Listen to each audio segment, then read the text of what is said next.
আসসালামু আলাইকুম। কেমন আছেন সবাই? আশা করি সবাই ভালো আছেন। আমি আজকে চাউলের আটার রুটি বানাবো। তো কাইটা কিভাবে আমি তৈরি করি চলুন তাহলে সেটাই শেয়ার করি। আমি এখানে পানি দিয়েছি লবণ। এবার ঢাকনা দিয়ে ঢেকে বলক তুলে নেব।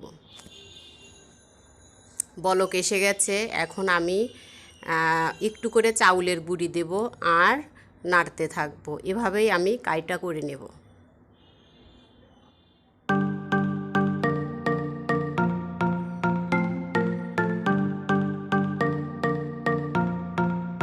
তো আমার আটার কাইটা হয়ে গেছে। এবার আমি 5 মিনিট ঢেকে চুলার উপর রেখে দেব। অবশ্যই চুলার জালটা বন্ধ করে রাখব। আমি পাতিল থেকে একটা গামলায় নামিয়ে হাত দিয়ে সুন্দর করে মুথে নিয়েছি। এবার একটা ভেজা তোয়ালের সাহায্যে এটাকে ঢেকে আমি রুটি বানিয়ে নেব।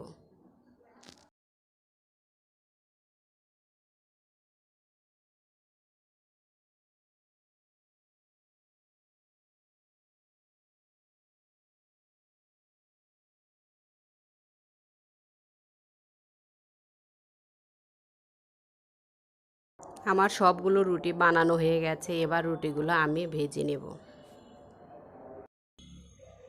আর এখানে আমার মেয়ে রুটি বানাচ্ছে।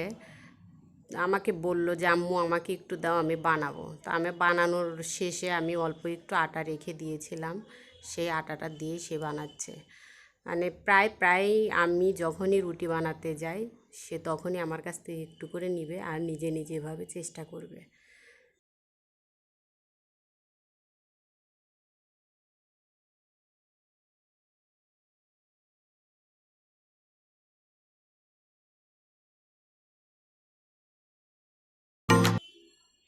সে বানাতে পেরে অনেক খুশি।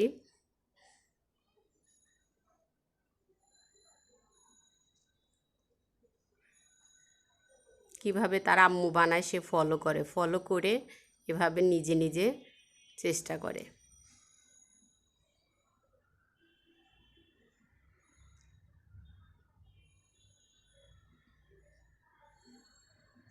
তো আমার সোনামণির রুটিটা বানানো হয়ে গেছে। কেমন হয়েছে কমেন্ট বক্সে অবশ্যই কমেন্ট করে জানাবেন। তো সে নিজে রুটি বানিয়েছে, আমাকে বলল ভেজে দাও, ভেজে দিয়েছি, সেই রুটি খাবে।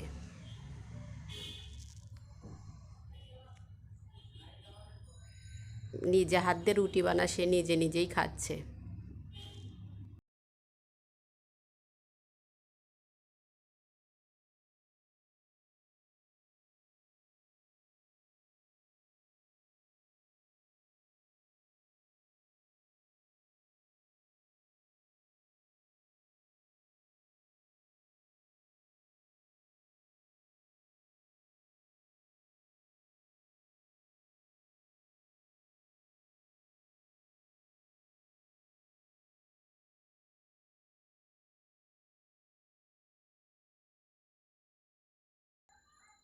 আমিও খেতে বসে গেলাম আমার মেয়ের সঙ্গে।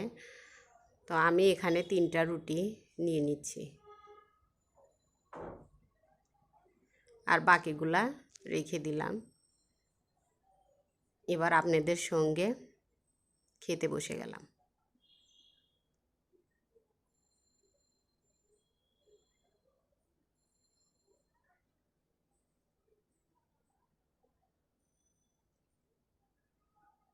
কতটা সফট হয়েছে সেটাই আপনাদের দেখালাম।